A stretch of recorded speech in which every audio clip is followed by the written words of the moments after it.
Hi, I'm Jennet Ingle, the 5 Minute Reedmaker. If you're watching this on YouTube, would you go ahead and click subscribe for me and maybe even notify? This way you always know when I'm dropping a new episode, and it also makes it easier for other people to find my channel and then to become better reed makers and happier musicians, and so everybody wins. Thank you so much. Today, I want to run an experiment that people have been asking me about a ton recently, and that in fact I did sort of a quick and dirty version of this experiment in Reed Club a week or so ago at somebody's request, and we got some results, but I sort of wanted to dig into this experiment a little bit more deeply and see what we could discover. The experiment is around the length of the bottom of the windows. How far down on the reed do we scrape? Do we start just shortly below the heart? Do we start like a couple of millimeters above the thread, which is what I usually do without, obsessing about it? That's not a metric that I care too much about. Or do we start all the way down at the thread? And what difference does it make when we do these things? That is the experiment I'm going to run. Stick with me.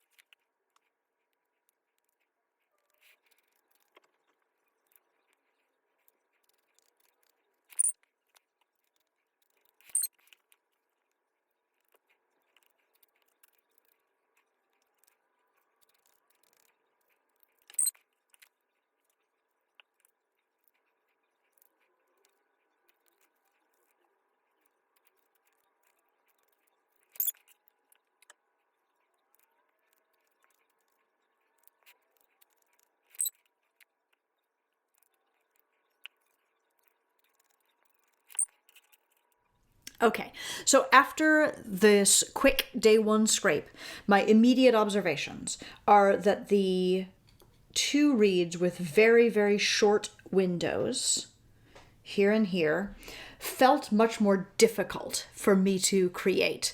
I struggled, like everything felt like it was very high up, even up at the tip where it wasn't. It was the normal measurement, but I felt so conscious of the base of those windows that I was really struggling a little bit. And I couldn't get immediate vibration from them. It took a little bit more effort. So here's where these stand right now after only a day one scrape. Very high crow, very ungenerous, unresonant. Right? There's a lot of effort that's going into that. And that's just a day one scrape. I've put a slope on the top. They're beeping and crowing, so I'm going to tuck them away. And I'll let you know tomorrow what happens with those. Here are these two, which are basically my completely normal day one scrape. A few millimeters above the thread. That one's hard, but that's just my fault. Both of these, although they're still big reeds, they feel more normal, more like I expect. And here, the two with very long windows, beep and crow, like they felt easy to immediately get vibration from. The crow is much lower, much more rattly. Yep. And the colors that you see here are not relevant to the situation. I just happened to have blanks in these colors. All right, welcome back. We're at day 2, and my immediate observation on these reeds, which I have not touched since yesterday, and which are still bone dry right now, is that the ones with the very long windows, all the way back to the string almost, have quite narrow openings. The ones with very, very short windows, that is to say a lot of bark, are significantly more open. And these middle guys, which are sort of between and which are more like I make my normal reeds, are moderate. There's not a great deal of difference between these guys and these guys. So that's my initial observation. And now I'm going to work from there and see what I can discover. Okay, so in a quick bit of video magic, I have now finished these reeds. So they all have a day 2 finishing on them, which means to me that they should be easily playable on the oboe and not really customized from one to the next. They all just sort of function in Crow C and work. And so I do have some observations. Now, first of all, let's just point out that I did this experiment very intentionally with 2 reeds in each category. And intentionally did a control set that are sort of mostly like what I normally would do anyway. And this is because any one piece of cane, any one reed could fail for any number of reasons, right?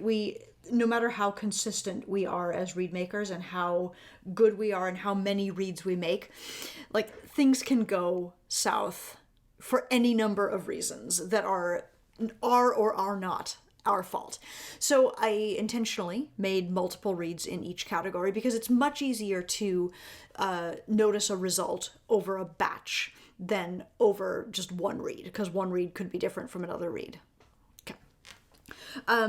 Secondly, I was very exaggerated in the amount of length I put on those windows, right? I measured in advance and I made sure that the short windows were much, much shorter than I would normally do. The long windows were much, much longer than I would normally do. Thirdly, as I finished them just now, and I didn't bother to show you me finishing them because you've seen that in a million other videos, but I tried to be very conscientious about not touching the length of the windows, although I did adjust the depth of the windows sometimes. I was just sort of doing some balancing. And the first thing to notice that I noticed was that it was very easy to balance these guys, the long windowed ones, the short bark ones. It was moderately easy to balance these, which are my normal way of doing things, and these were more difficult for me because my knife really wanted to go into the windows, expand them a little bit. It was hard for me to get enough depth in the windows to really balance the tip, heart, and windows. Like, I used those windows, I used the heart to strike the balance, to sort of make a fulcrum between the thinness of the tip and the thinness of the windows, which is not to say that the windows are as thin as the tip, but those are the thin areas separated by thickness. And I just felt like with this guy that it was very hard for me to get good vibration, and I ended up having to scrape more in the heart and more in the tip than I might otherwise have done, just because there wasn't enough room to open up those windows. So those things really stood out to me. And these guys came together really easily. Here's what I came up with. Here's my very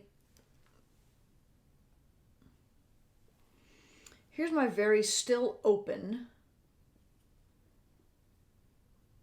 short windowed reed number 1. Like, you'll notice it crows kind of high, it feels kind of heavy. I really had a hard time getting it to be anything better than this.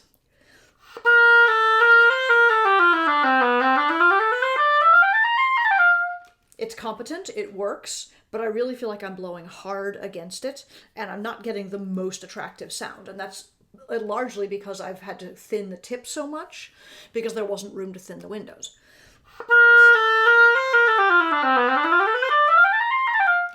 This one, the other one like that, it's a little better, but it's not great. Better just because 2 different pieces of cane can give us 2 different results. But I don't love it. It feels too open to me, like I have to bite a little bit, and it feels too brash to me, as though I have to really manage the sound.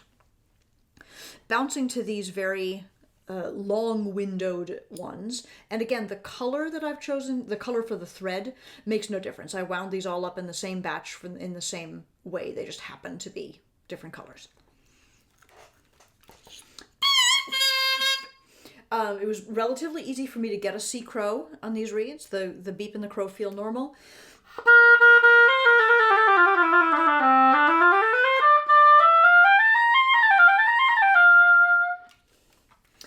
I would say that this reed feels a little bit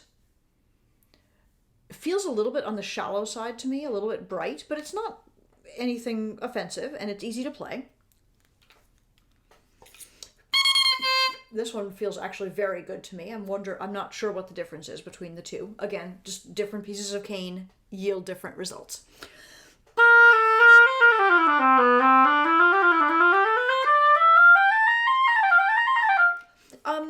This one has more depth, more ease to it, but both of these have the same kind of brightness and like shallowness up in the upper register, around those high ABC notes that sometimes we struggle with. That's what I'm feeling primarily here. And we're going to grant that these are only day 2 reads. I'm not going to go all the way to finishing them and polishing them and playing recitals on them, but they're more or less finished. And then here's the two with what I would call a normal bottom of the heart area. It's not all the way back to the thread. It's not like artificially way up here. It's just a millimeter or 2 above the thread. And I say that vaguely because honestly I'm very vague about it. When I make reads, I don't really pay attention to that metric. I just sort of do it kind of the same-ish every time, but I don't measure that. I don't feel passionate about it. But I will maybe after this.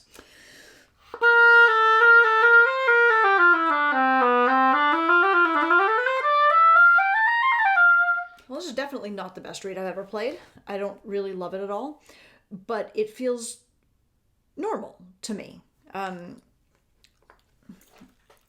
What's my point? I feel like that upper register ABC, I'm going to play it again. This is the same one I just played, to notice it.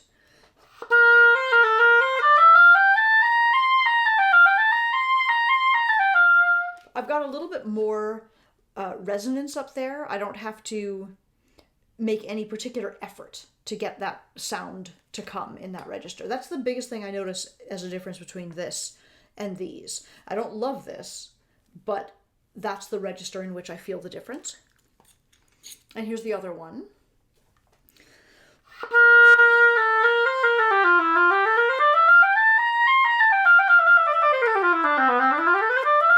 And this one may be my favorite of the set. None of these are actually finished. Again, I'm not trying to play a recital on these reads, but I like the coverage and the comfort that I have up there. Now, is it the case that these are the most comfortable to me because they are the ones that are the most like I would normally make? Of course. Of course. Like that feels like the way I play, and that's normal to me. If normal for you is more like this, terrific. If you're happy, I have no concerns about that for you.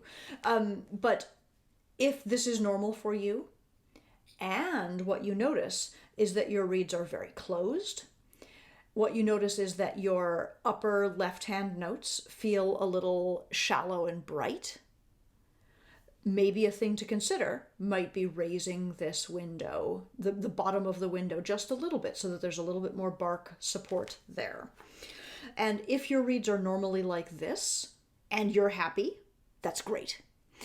If your reads are normally like this, and you are struggling to get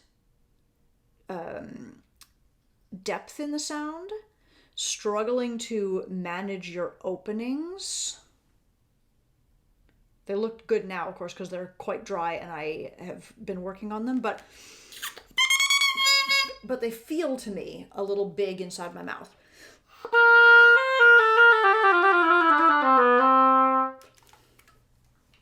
As though this area down here is holding them open, which sort of makes sense, right?